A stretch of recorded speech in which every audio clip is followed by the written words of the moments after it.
Training programmes के द्वारा Asia, south east Asia और अफ्रीका के फ्रंटलाइन हेल्थ वर्कर्स और पॉलिसी मेकर्स के साथ अपने अनुभव साझा किए।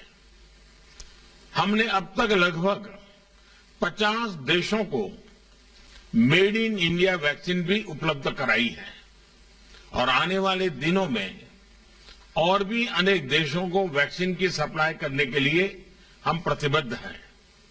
एक्सेलेंसी, आज के माहौल में सभी लाइक माइंडेड देशों के बीच कोऑर्डिनेशन, कोऑपरेशन और कोलैबोरेशन और महत्वपूर्ण हो गया है।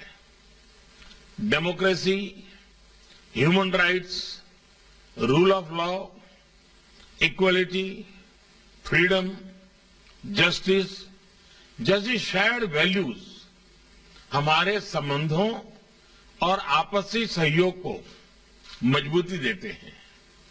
क्लाइमेट चेंज का महत्वपूर्ण मुद्दा हम दोनों देशों के लिए एक प्राथमिकता है और हम इस पर आपके साथ काम करना चाहेंगे।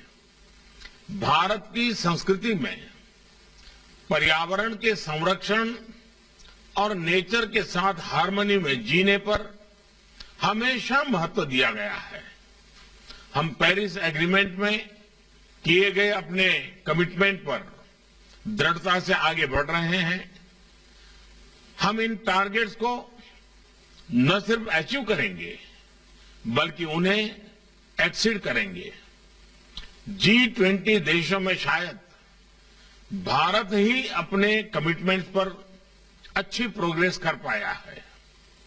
पिछले 5 सालों में हमारी रिन्यूएबल पावर क्षमता 162% बढ़ी है और हमने 2030 तक 450 गीगावाट रिन्यूएबल एनर्जी लगाने का टारगेट रखा है।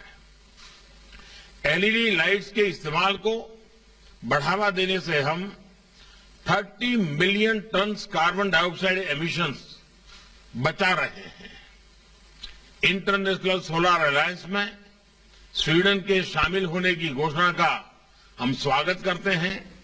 हम आपको coalition for disaster resilient infrastructure शीघ्र ज्वाइन करने के लिए भी आमंत्रित करते हैं। एक्सेलेंसी, पोस्ट कोविड स्टेबिलाईजेशन और रिकवरी में भारत स्वीडन पार्टनरशिप एक अहम भूमिका अदा कर सकती है।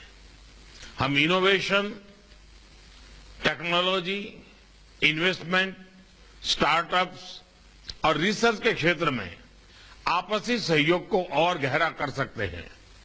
Smart cities, water treatment, waste management, circular economy, smart grids, e mobility, digital transformation इत्यादि अनेक क्षेत्रों में भी आपसी सहयोग बढ़ाने का अच्छा पोटेंशियल है। मुझे भरोसा है कि आज की हमारी वर्चुअल समिट में हमारे सहयोग को में नए आयाम भी जुड़ेंगे। एक्सेलेंसी, मैं फिर एक बार स्वीडन के नागरिकों के प्रति भारत की बहुत उत्तम मित्रता की हमारी यात्रा को याद करते हुए अब मैं आपके ओपनिंग रिमार्क्स आमंत्रित करना चाहूंगा।